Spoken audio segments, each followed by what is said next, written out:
Welcome in. Our Big Ten preseason tour rolling on today in Minneapolis. Top 2 of 14 along the way. I'm Dave Revson. Great to have you with us. This is a Minnesota team that did win 9 games a year ago, won their bowl game against Syracuse as well, but lost a ton of production from that group. So a lot of unfamiliar faces in some key spots this season. Minnesota holding an open practice Saturday night at Huntington Bank Stadium, where they will open their season August the 31st against Nebraska, part of a challenging early season schedule that also includes a non-conference trip to North Carolina. This is a program that has the 4th best win percentage in the Big Ten over the last 4 seasons, trailing only Ohio State, Michigan, and Iowa. The challenge, as I mentioned, though, is that experience. Only Indiana returns less production in the Big Ten than the Gophers do.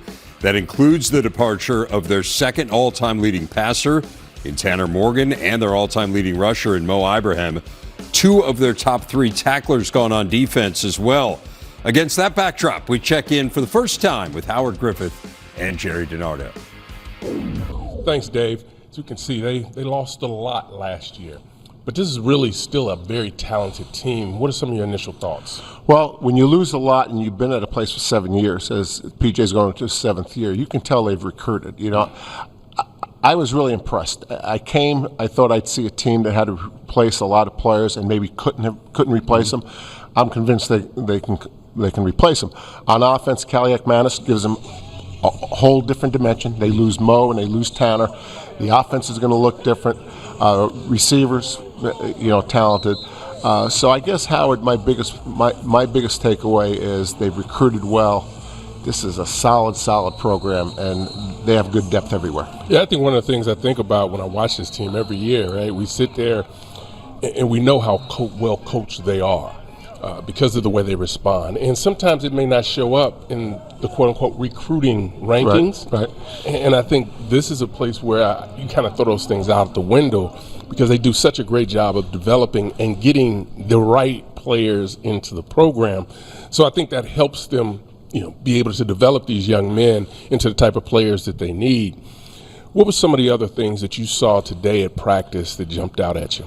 Well, to stay on personnel for a second, to replace their offense and defensive line. I think they only had 2 stars back in the offensive line. They had, I think, 21 offensive linemen out there. I mean, they're deep.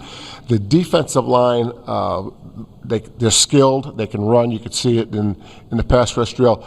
But to answer your question, it's just such a well-organized practice. And you said this earlier, even the support staff's running around pretty fast. And so it's well organized, they're well coached, they've got really good coordinators on both sides of the ball. And you come away saying, these guys can coach the heck out of a team. Yeah, it's interesting. It's always interesting for me when I want to see what the practice looks like. I want to see the assistant coaches. I want to see the GAs looking at them just to see how they have an opportunity to interact with the players. And really, everybody's coaching. Right. Everybody's coaching here, and it pays dividends for them. You talk about 2 9-win seasons, which has really been impressive. Crossover games. Michigan State, and Ohio State. And, PJ talked to us about it. He's just going to see it as a challenge. I said, if I was still coaching, I'd see it as a way I wouldn't be able to get any sleep. But, he's going to embrace it, open it up with Nebraska when you don't have a book on them because it's a new staff. I mean, this is as difficult of a schedule as there is in a conference. Yeah. They've lost a lot, but I think they're in good shape with the players that they have coming back in. They're going to do a great job for them this year. Let's throw it back to you.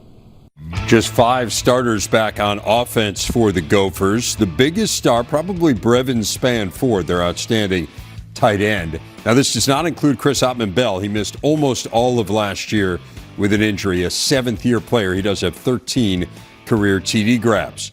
With Kirk Shiraka having left for Rutgers, an OC duo in the Twin Cities, Matt Simon and Greg Harbaugh Jr. with Jerry.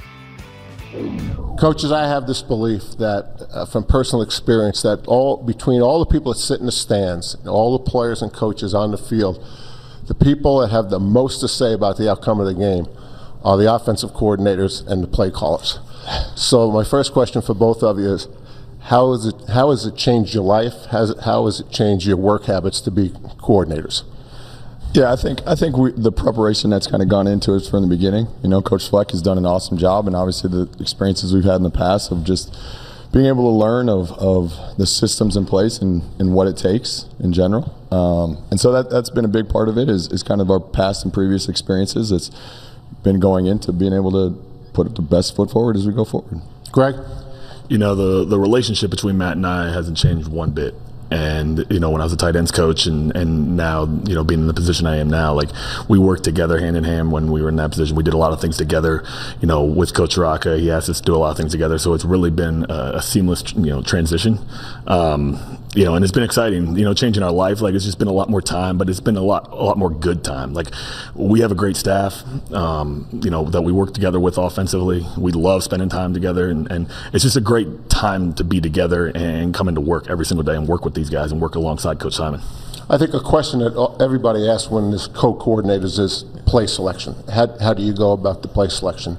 Anything you guys would share without trade secrets? How are you going to do that? You know, that's a decision that Coach Fleck will make. You know, neither one of us, and I won't speak for Greg, but you know, we're like Coach said. I mean, we're really close, and we have been for a long time, and it's not one of the things we're focused on. And you know, we enjoy being able to come in every day and go about our business about being able to get these young men better every single day. Have you figured out who's up and who's down? On game day? No, we've had discussions, but we haven't been able to discuss that yet. You know, it's just been ongoing. Like we said, Coach Fleck has been very adamant about being collaborative, and the biggest thing is what we want to do is get the guys the ball that make plays, and that was one thing that back in January when Coach Fleck made this decision, you know, he made sure he knew that, hey, we want to get, you know, certain guys the ball, and those guys got to be able to earn it and do the thing. So when you say that, Coach, obviously, you know, you lose Mo, you lose Tanner. So and your strengths may be different than the previous year's strengths. So how do you go about figuring that out? I mean, you know, you have to go into the season and see what you can do best, but you kind of also have to predict run-pass ratio to some degree, especially since you've been so heavy running in the past. So how does that develop? You know, I think it's a process, and it went back into January, and we had to sit down and decide, hey, how does our depth chart look? How does our personnel look? And then get into the spring and really have a trial and error process. You know, we did a lot of things in the spring that, you know, we might not do in the fall. We thought we could do it. Maybe we could. Maybe we thought we couldn't do it, and then we did do it. And so we had to do a lot of things. Then we go into the summer, and we really sat down, Coach Simon and Coach Callahan and I and the other guys, and we made a decision, hey, what do we need to get better at? And what are our strengths and what are our weaknesses? And we really highlighted those things and worked on those things in the summer. And the big thing Coach Fleck always talks about with our team is what you emphasize is what you're going to get. And we emphasize a lot of things on offense, and we're seeing those things show up now in training camp. And I think everybody wants those results right now. And when you go through spring, sometimes it's up and down. It's that roller coaster. We talk about the line of success, and it's up and down. And the thing is that once we got into training camp, you've seen through this first week, we've really been able to have some success. But the best thing about it is, you know, the poise that our guys have had when things don't go the way they want and the way they respond. Matt, tell us about the wide receivers. Yeah, I mean, we bring back obviously an experienced group in terms of being able to play a lot of college football. Obviously, Chris is going on year 7. Right. You know, he kind of set out a tweet, literally the last one kind of thing. And so Chris is obviously back and doing a really good job in terms of stepping up in that leadership role. You know, a guy like Corey Crooms, who's played a lot of football, comes in as a transfer from Western Michigan. A guy like Elijah Spencer comes in as a transfer who's played a lot of football. And even young guys like Daniel Jackson, who would continue to take a step at the end of the year last year. And Lemeki Brockington, obviously, being able to step into those different roles. And so different guys and being able to accentuate those different strengths. You know, we go top to bottom with the entire group, and those guys are the guys that, you know, ultimately have their own strengths and weaknesses, but guys that we believe, like we said, can ultimately impact and make a huge impact on the game. Greg, Kaliakmanis looks like he's got a high ceiling. Yeah. Tell me how talented he is. He's fun to coach. Yeah, he looks like it. He's a joy to be around, honestly. You know, every day he comes into work and he's working to change his best. And I've been extremely impressed with how he approached the summer. and how he got better. Coach Simon, like I said in the last part, we emphasized this summer getting better, and Athan did that. We've put him in a leadership role. He's done a great job with that, and so is Cole. Cole's done an awesome job of leading the offense when he's in as well. But both of them are just a joy to be around and awesome to coach. The saying, the ball is the program. Yes. Yeah. I say the offensive coordinators of the ball game. Appreciate you guys. Appreciate you. Thanks, Coach.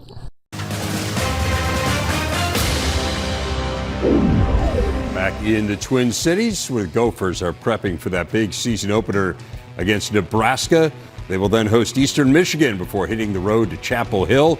Tough crossover schedule. Minnesota faces both Michigan and Ohio State while also hosting Michigan State. They'll lean a lot on Joe Rossi's defense early. Jerry and Howard giving their thoughts on that unit. You look at that schedule, the first week, Nebraska, team that they really don't know what to expect. What kind of challenges does that pose for the defense? Well, I think it's twofold. You want to keep it simple for the players. If you go back to Temple, you go back to Baylor with Matt Rule, coach, I'm not sure you're going to learn a whole lot. They'll do it just because that's what you do as a coach. But how it relates, I'm not sure all that much. The other part of it, Howard, I think, is Joe Rossi is so good at what he does as defensive coordinator.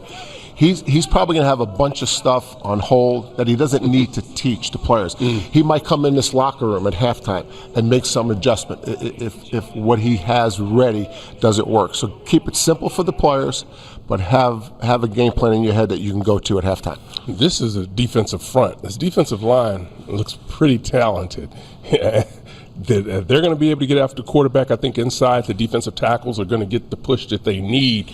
Was it anyone that jumped out at you from that group? No individual. I mean, they all look very talented at the end position, like you say, and they can be able to rush the passer. And then interior, they really have some push. I think the one adjustment they're going to have to make on defense is this defense took less snaps than anybody else in the Big Ten last year because of the style of offense.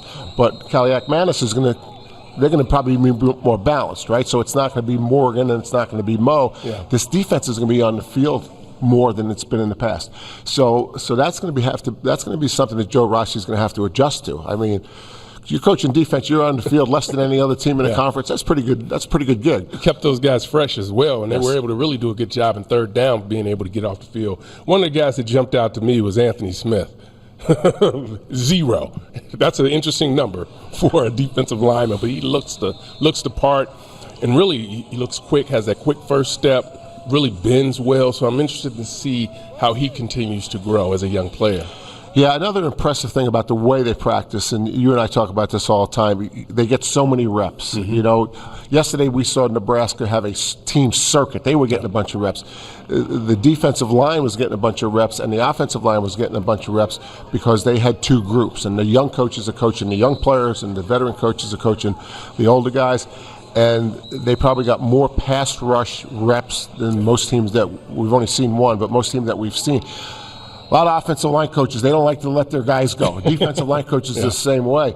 And it was impressive that they split it up in two groups and got more reps. Yeah, and you had a few words with Tyler Newman today, our old buddy from our recruiting show 4 or 5 years ago. He kind of got after you a little bit. Well, the backstory was he came on my blind side, and he tried to say hello, and I jumped back, and I couldn't say hello, but he gave me a big hug in between periods. So I felt bad I didn't say hello the first time he flew by me. You know what? One of all the coaches really have just talked about his leadership, his growth, and he's a guy that's going to play on Sundays.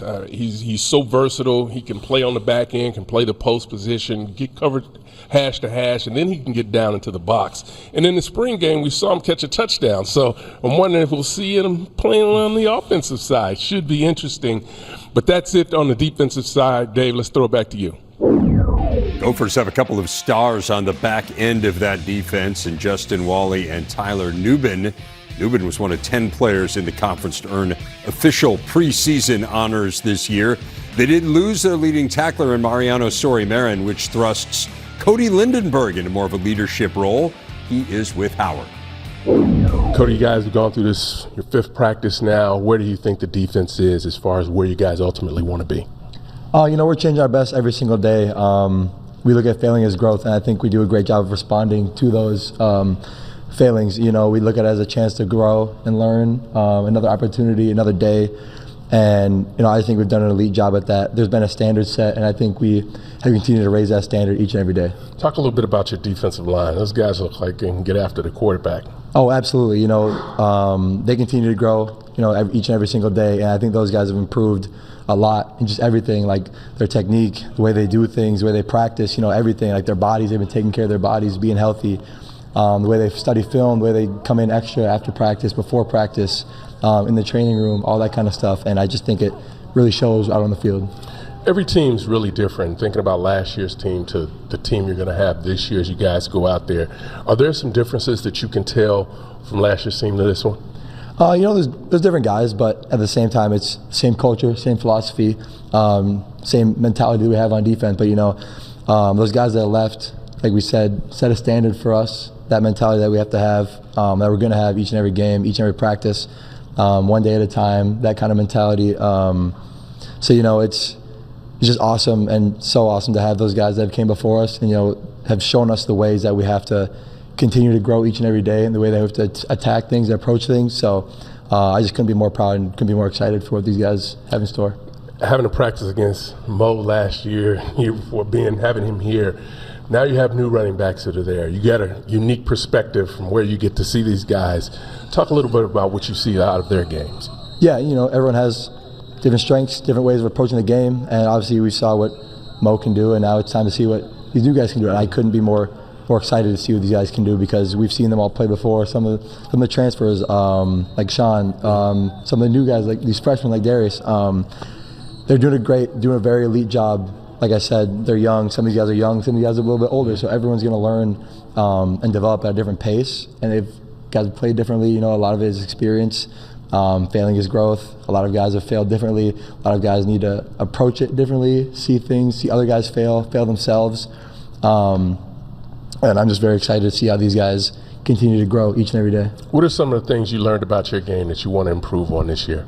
I think there's a lot of that is just going back to how Mariano kind of took me under his wing. I think he did just an elite job taking me in and doing things inside and outside of football, like the way I take care of my body, the way I study film, even the way I take care of my business outside of the field completely relates to how I take care of my business inside of the field. And when it just comes onto the field, just playing fast, not thinking, because as soon as you start to think, you're kind of one step behind. So just being able to go out there and not have to think about what you're doing is just a complete game changer. What are a couple of keys for this defense to have the kind of season you had defensively last year? Just doing our job with elite how technique, how toughness and technique. Each and every day we got to take one play at a time. We can't be looking forward or backwards. You got to take in what's going on at that moment, play in the moment. Had a bad play, can't think about it. Had a good play, drop it. You know what I'm saying? You got to be in the moment each and every play, because what happened before, it doesn't matter, and what's going to happen in the future is only going to be dependent on what you do now. So, Cody, appreciate your time. Like watching you fly around the day at practice. Thank you. Stay healthy. Have a great season. Thank you. Minnesota football is a life program. Obviously, we want to do the right things on the field and win and take things to a championship level, but the Minnesota football program is a life program to me. Very blue collar, that grit, toughness, that's what we really pride ourselves on. This team that has enormous amount of urgency from January all the way to where we are now, that urgency and that poise need to be shown from an experienced team and also at some positions an inexperienced team. So it'll be fun to see once we get there. PJ Fleck has done quite a job at Minnesota. 3 seasons of 9 or more wins. He is the only coach in the last 100 years there to have more than one such season. Here's the coach with Jerry and Howard. Pleased to be joined, head coach PJ Fleck. Practice number 5. Assess where your team is now. Well, we have a combination, like we said, a media day of experienced guys and inexperienced guys, but I love the camaraderie of this football team. I mean, they're really close. They're connected. They do everything together. It's hard to get them out of the facility. It's a fun group to coach when you have a team like that. Coach, you lose Tanner, you lose Mo. You have a change in leadership on offense. How long before you can settle in? Do you think you can settle in on what the offense is going to look stylistically? Well, I think we have a great idea what it's going to look like already. I think, Coach Simon and Coach Harbaugh have done a great job in the offseason, as well as our other offensive coaches, of really designing the offense based on the strengths of this particular team, not what we've had success with in the past. If it's similar, bring it with. If we've got to change some stuff, change it. Because it's all got to match our personnel that we have this year, which we have very different personnel than we had last year. We still have systematic beliefs. We still have philosophical beliefs. But when you look at it, I really like the changes we're making. So you've been through this before with changing leaderships, both on offense and defense.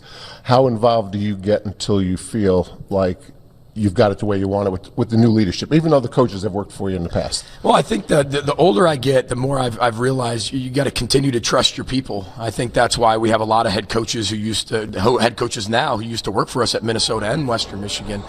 It's because you really trust your people to do their job. I think the job of the head coach is to coach the coaches, keep everybody in the right lane, explain why, philosophically what we believe in. But we have some very creative young coaches, and it's not up to me to go in there and stunt their growth and say we don't want to do that. Now, we've got to all be on the same page and explain why we want to do that. Just like our players, they can ask us why about anything we do in the program.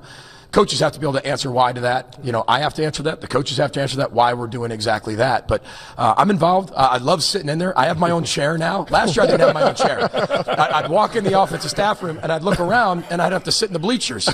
And I think that was by design, with Shiraka over all the years. But Coach Harbaugh and Coach Simon have a nice chair. It actually has my name on it. And I don't have much room. I bought them this big new table, except I don't get any room at the table. I got the little corner on the end. So I got my own chair and a little piece of table, but at least I've got something in the room when I go in there. What do you do if someone's sitting in that chair?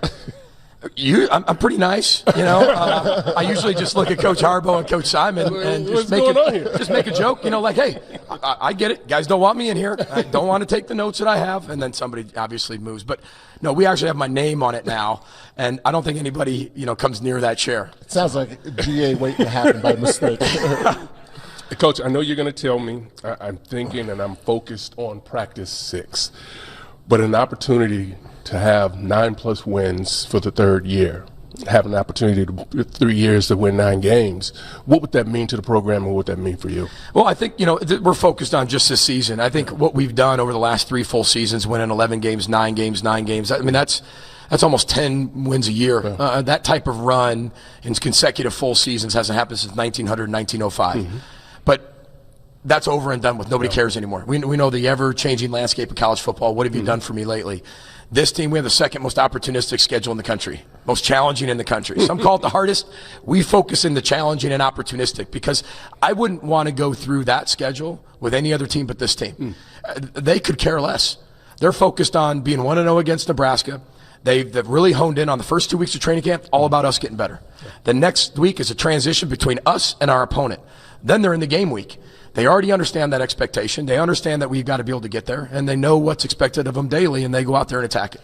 I have to admit, if I was coaching, it would keep me up at night, the schedule, but you have a much better attitude than I do. Nebraska, new staff, you've been through this again. You're getting old. You've been through a lot of these things. Really am. So how do you game plan for a staff that you don't know exactly what they're going to do? Well, first of all, you're preparing for ghosts. You really don't know. And so what we've done in every single practice up to this point, and we'll continue as we go forward, we have a group period at the end, which is a group opponent. Any install we do against things we think we're going to see, whether that's 3-5-3, 3-3-5, the odd stuff. We don't play a ton of under, and you might get some of that. So, there's a lot of things that we're going to prepare for that we might not see on a daily basis. Our defense might see some 2-back. We're going to see, Phil Longo's offense. We're going to see Wisconsin's air raid. So you're going to see all these things that you have to start preparing for now.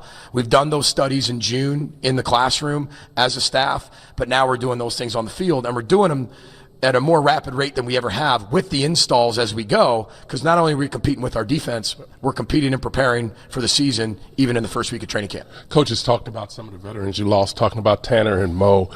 Who are some of the guys now that are stepping up and embracing that leadership role? Well, I think when you look on the offensive side of the ball, Chris Ottman-Bell, Brevin Spanford, Nathan Bowe, Quinn Carroll, and then, Athan and Cole have grown up so fast before our eyes. They've had to. You're right. You think of Athan's first start, it was a whiteout at Penn State. And I think everybody was like, they were talking about that, except Athan. Athan didn't care. It might as well have been in, Antioch High School playing in front of 5,000. It didn't faze him. So the guys on offense have really kind of embraced that role of, hey, listen, we all need to lead each other. It's not just about one guy. It's not just about this offense being about one person. This is about all of us doing our jobs. And then defensive side of the ball, I mean, Tyler Newman, Justin Wally, Cody Lindenberg, Danny Strigow, Jalen Logan Redding, they've really taken this team by storm. And, they're really connected. Our specialists are some of the best leaders we have. Mark Crawford, Dragan Kesic, Brady Weeks. They've been here for a long time. They know the expectation. Mm-hmm. And as long as you know what the expectation is and you communicate on a daily basis what that is, there is no room for that negativity. That void is always that miscommunication. And the longer you miscommunicate and you don't communicate with each other, that void gets bigger and bigger. And every team I've seen, it gets filled with negativity if you're not communicating. This team connects, communicates constantly, and it's done by our leadership. Coach, 7th year here. What have you enjoyed about this job the most? I'd like to say, boy, that really flew by. Guys, I had hair when I first got here. Yeah, I saw a picture of that. Yeah, they're out there. I didn't believe it, but yeah. I thought it was Photoshop. I think that, when you kind of look at our tenure here, you look at leadership from above. And I'm very blessed to have the same athletic director that hired me when we got here. We share the same vision of what the program should be, academically, athletically, socially, serving and giving, and really what the order of all that is. And, he allows me to be myself, which I really appreciate. We run one of the most transparent programs in the country, where mostly anybody can come watch, do what we do and learn from us, which a lot of coaches from other sports do. But the greatest lesson I've learned here is don't sacrifice what you really want down the road for what you want right now. And I think back to the 17, 18, 19 years of the investments we made and holding people accountable at a really high level. And that's paying off now in year 7, where that expectation is just, it's known throughout the building. We selected in recruiting. We don't just recruit. Guys are coming here for that expectation. They're coming here for those high standards. And they know that before they get here. Well, Coach, we really appreciate your time. As always, it's really a fun practice to watch guys flying around, making a lot of plays. And I think one of the things that's really unique to this is to watch your support staff as well flying around and making really sure that they're getting to where they need to be. It takes a village, and you know that, right? And Brady Gagnon and his whole staff, our trainers, our support staff, everybody has a role. The days of everybody just stand around, watch practice. Yeah. Why watch practice? Let's give everybody a job. Everybody's involved. And sometimes they like that price, sometimes they don't. Well, thanks a lot. Good luck to see you. Appreciate it. Row the boat, Sky Mago Gophers.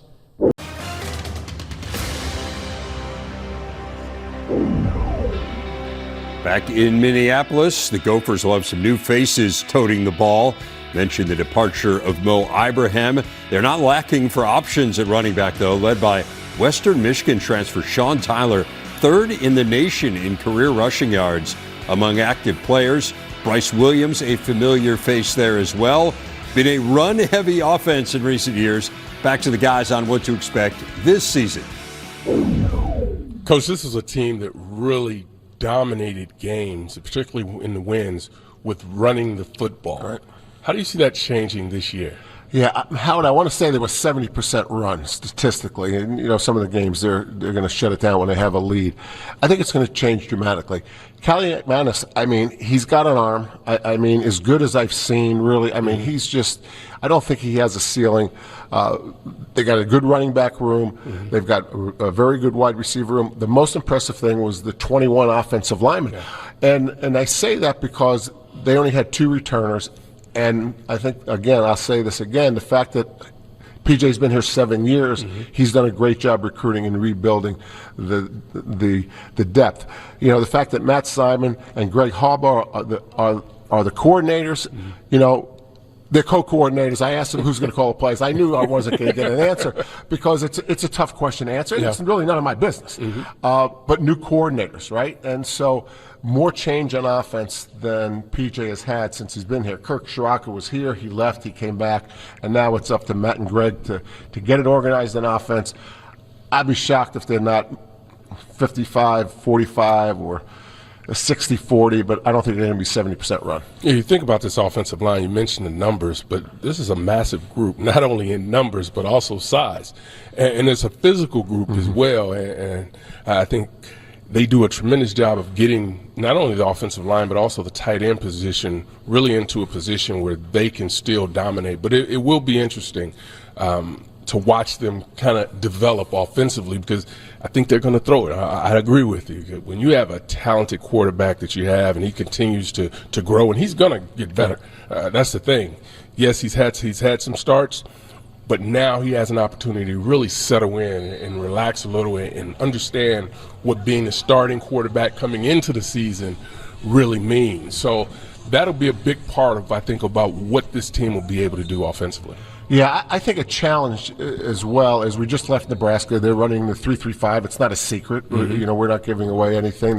That's what their scheme is, and that's an uncommon scheme. And so, a new emphasis on the pass game for Minnesota, a difficult front to block, and so the game plan on offense. Every pass call starts with protection. There's no sense throwing the ball if you can't protect it.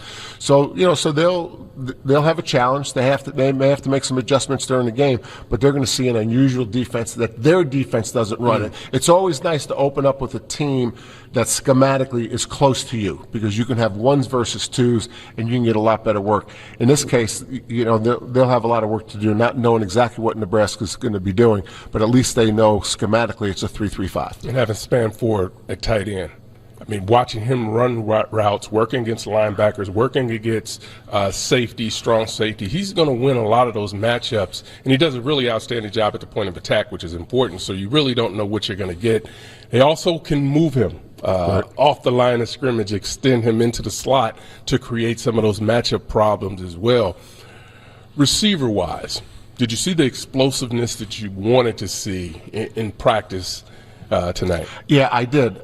I saw what I expected to see. I had a lot of confidence in that wide receiver room. I had done their spring game a couple years ago, and some of the same guys are around. I think they're a perfect fit for what they want. What I think they're going to want to do on offense. Again, I think the wide receiver room, the running back room's fine.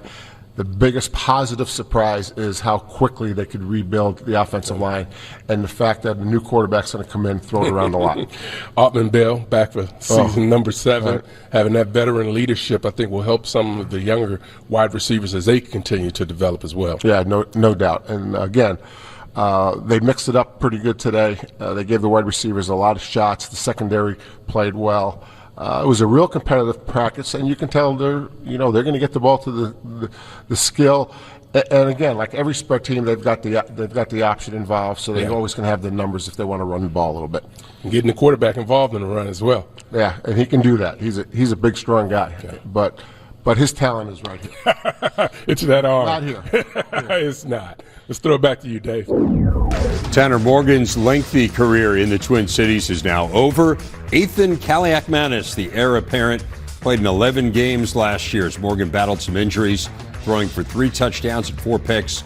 Also averaged better than 4 yards a carry, so he is a mobile guy. He and one of his top targets spending some time now with Howard.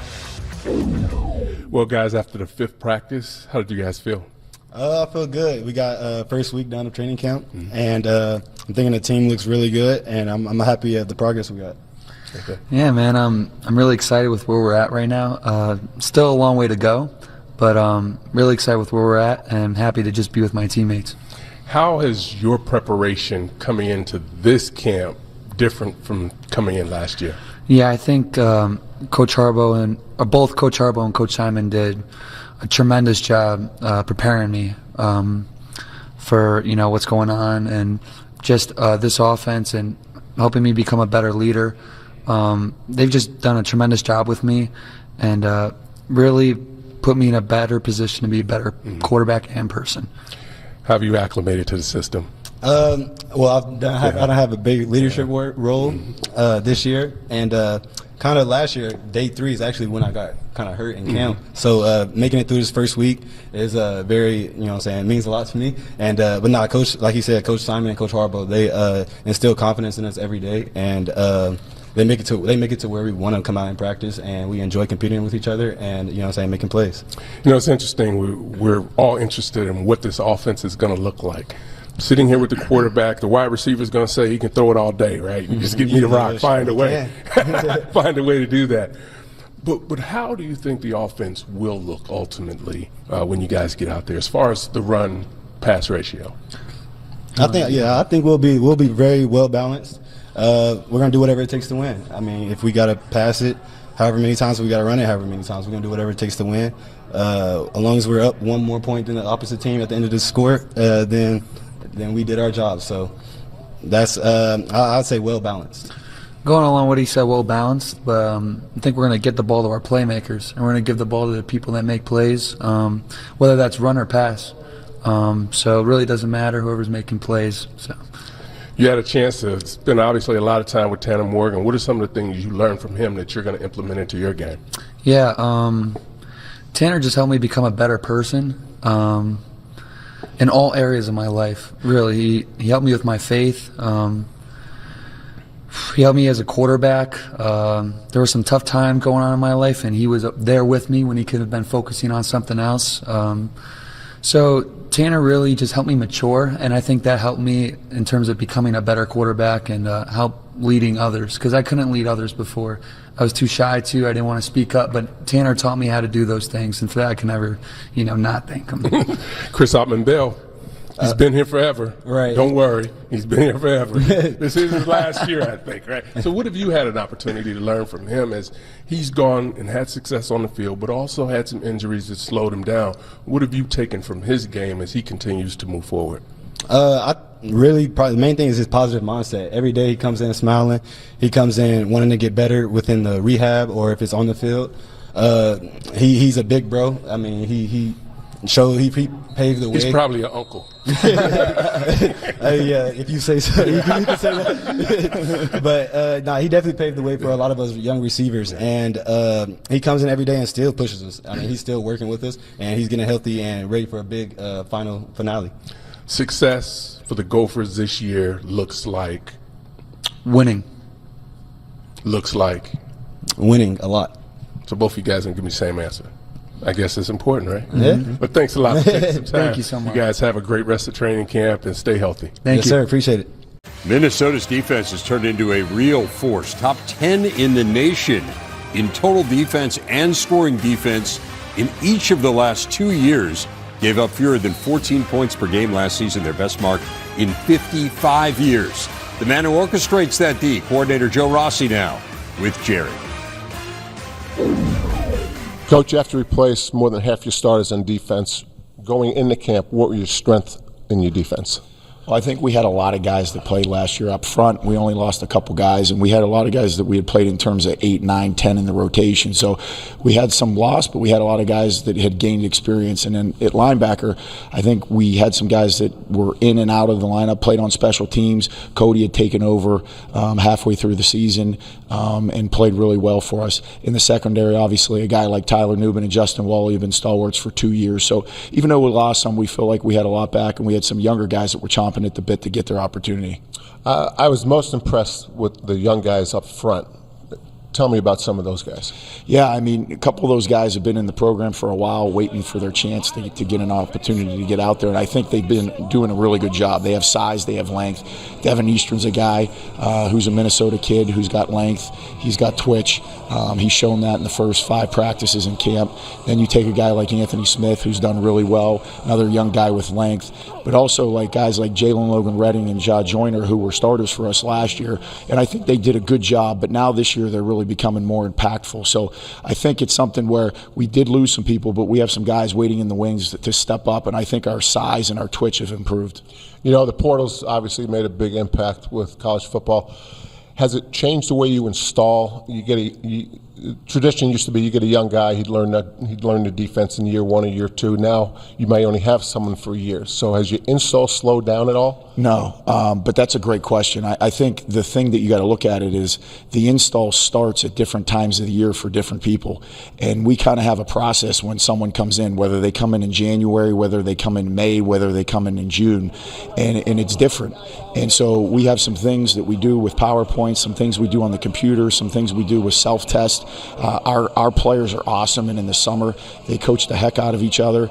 Older guys getting the new guys in, the less experienced guys going over film. We have teach tapes and cut-ups, and it's the young guys getting an opportunity to learn from the older guys, but it's also now the transfers getting an opportunity to learn from the older guys. And the best way to learn something is to teach. And so when guys like Cody and Tyler Newbin and Kyler Baugh and Danny Scrigo and Ja Joyner are mentoring the guys that are just coming into the program, it's helping them learn more as well too. You've been through this before where you're getting ready for a team that you don't have any video on. Sure. So you open up with conference, that's a challenge. So how do you game plan for a team like Nebraska that you have no video on and no sense of what they're going to do? Well, it is a challenge, and we have been through it before. I think you have to go back and look at a variety of different things. We look at things at South Carolina. We look at things at Baylor. We look at what was done in the spring game. We look at things in terms of last year's personnel when we played them, even though it's a different scheme. It's similar people with similar strengths and weaknesses. So I think that's the thing you need to key in on. It's a little bit different than a midseason game where you have a lot of tendencies and a lot of tape to work on. So I think you really got to focus on yourself, what you do well, what your strengths are, and be able to adjust within a game and be able to handle what's thrown at you. Do you go in with less calls than you would if you had a book on the team? I think we go in with calls that allow us to be multiple and are successful against multiple things. You have some calls that are specific calls that are good against one thing, maybe not so good against another. I think we go in with our calls that allow us to have success against a wide variety of things. Okay. Appreciate your time, Coach. Always enjoy being here. Thank you. Wrapping things up from the beautiful campus of the University of Minnesota, right along the banks of the mighty Mississippi. Plenty to digest for the guys. Spirited practice as always from PJ Fleck's crew. Let's get some final thoughts from Jerry and Howard. As we finish up here, Coach, what are some of the lasting impressions you have from this practice? Typical PJ Fleck practice, upbeat, fast-moving, totally organized, some good music, players flying around. I guess my biggest takeaway is this looks like a program that a guy's been here 7 years. They have depth everywhere, which means he's recruiting. He's going to face a challenge to evolve offensively. The defense is going to have to probably be on the field more than they've been in the past. But how it just I come away from Minnesota always totally impressed with them.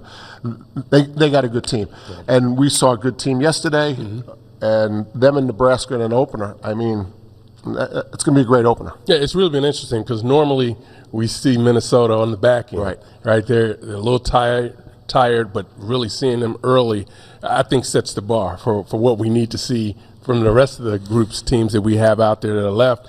But this is a team, as you mentioned. They really do a great job of maximizing their time on the field. Not a lot of wasted energy just sitting around or standing around. It's really about getting their work done and getting off the field as quickly as they can. And I think a lot has to do with the coaches really being able to elevate their abilities as well to get the most out of the players. And they really buy into everything that's being coached.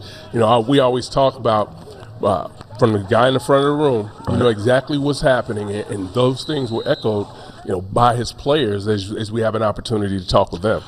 There's another front of the room, and that's the offensive room, right? And Greg Harbaugh and Matt Simon are new coordinators, and I ask them this question, and I kid around all the time, but I really believe that offensive coordinators, play calls have more to do with the outcome of the game than any fan, any player, any coach, and so. Those two guys, they've got quite a challenge. I mean, they're taking over an offense that can evolve, has to evolve, because I don't think they can continue to win without Mo the way they won in the past. And I think it'll be an exciting offense, and I think they've got the talent to do it. But those two offensive coordinators, there's a lot of pressure. There's no more pressure job in college football than being a play caller. You've been in that position when you've had to take over. What is it like as far as being able to implement what it is you're trying to do? Do you throw it all in at the beginning, or do you kind of spoon feed the guys? Yeah, I guess it depends on how many returners you have, and they don't have a lot of returners. But I think the overriding thing is even if back in the day there was only one offensive coordinator by name. In other words, Gary Barnett was with me. If it was nowadays, we'd have been co-coordinators. So I don't think anyone's really doing it alone. I mean, Kirk Shiraka had the help of these two guys that are going to be coordinating this year. So I think the one thing you can't do it alone. And if you don't have someone upstairs that's really sharp and you're calling from downstairs, so you've got to get all those things organized. You got to fight through it. No mistake, no learning. You just hope a mistake doesn't cost you a game. Yeah, tough schedule. But they talk about the opportunities. Yeah, PJ talks about the opportunities. I talk about lack of sleep. I mean, Michigan State, Ohio State, and opening it up with someone that you haven't seen. So, but PJ's got a great attitude about it, which means so does his coaches and so does the team. Yeah, but that's it from Minnesota. Saw a great practice. Heading back to Chicago, and then we'll see Northwestern on Monday. Back to you, Dave. Guys, thanks. Next up on the tour, a journey to Northwestern. Been a chaotic offseason, of course, for that program. Will be fascinating to see what they look like. We will check them out on Monday. It's going to do it, though, for our trip to Minneapolis. Hope you like this sneak preview of the Gophers. Stop number 2 on our tour. Still a dozen to go. I'm Dave Refson. Have a good one.